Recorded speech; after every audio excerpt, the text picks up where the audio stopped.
Hi guys, welcome to my channel, bienvenue sur la chaîne Ami NC, chaîne équestre. J'espère que tu vas bien. Moi pour ma part ça va très bien.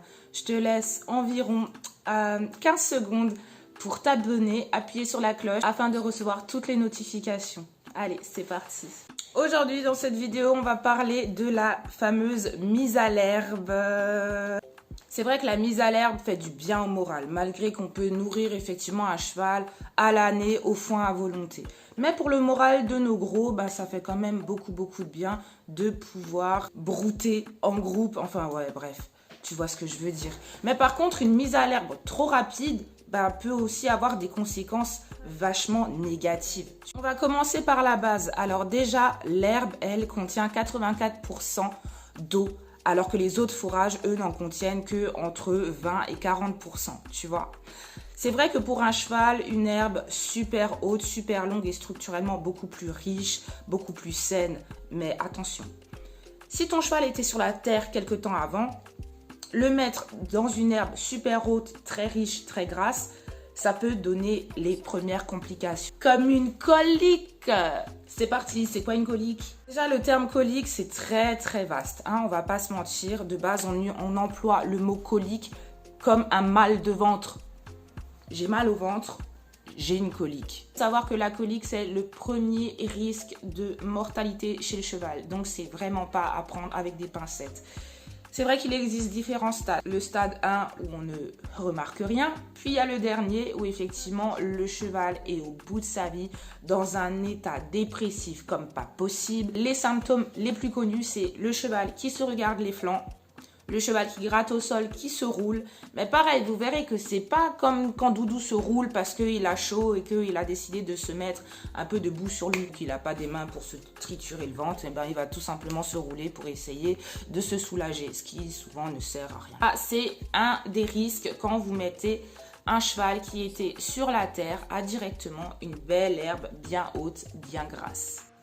À la mise à l'herbe, on peut aussi avoir des soucis de diarrhée. Donc effectivement, ça c'est des choses qu'on voit assez régulièrement. C'est les chevaux qui ont des petites diarrhées dès qu'ils sont à l'herbe. Mais bon, c'est pas trop alarmant. Mais il faut se dire que si les diarrhées persistent pendant encore quelques jours, ça peut être très grave. Et bien sûr, il y a risque de déshydratation. Et oui.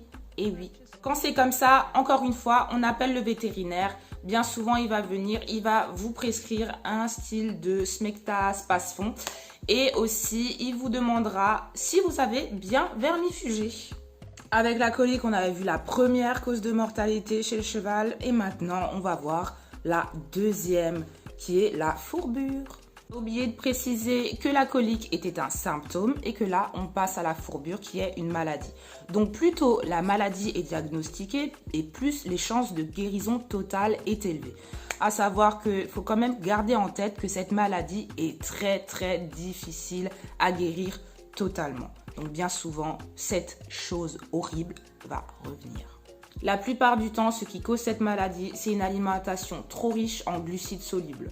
Désolée, j'ai décidé de mettre des patchs sur mes cernes car je suis bien évidemment pas sponsorisée par une marque de sac à main. La fourbure, c'est l'inflammation et la congestion du pied. C'est bien souvent les antérieurs, c'est pour ça qu'un cheval fourbu, on a l'impression qu'il a envie de s'asseoir. Encore une fois, on a différents stades, du stade le plus bas à la fourbure aiguë avec basculement de phalange. Je vous laisse la photo ici, observez bien, lisez. Les symptômes sont très simples. Le cheval n'a plus envie de marcher. Souvent, il va piétiner. Il sera réticent à faire quoi que ce soit. On aura l'impression que le cheval s'assoit. Il va vouloir rester couché. Ce qui va provoquer des escarres, surtout si le cheval ne se lève pas au bout d'un bon laps de temps. Comme dit, quand on arrive à un stade comme ça, il n'y a vraiment pas grand-chose à faire. De toute façon, de base, il faut appeler le vétérinaire et après... malheureusement, ça risque de revenir. Puis après, on a le symptôme du « va te faire voir, j'ai pas envie de travailler ». Donc en gros, c'est quand ton poney est au pré, que tu viens avec ton licol et que ton poney... Speedy Gonzales, il n'y a plus personne. Tu vois ce que je veux dire?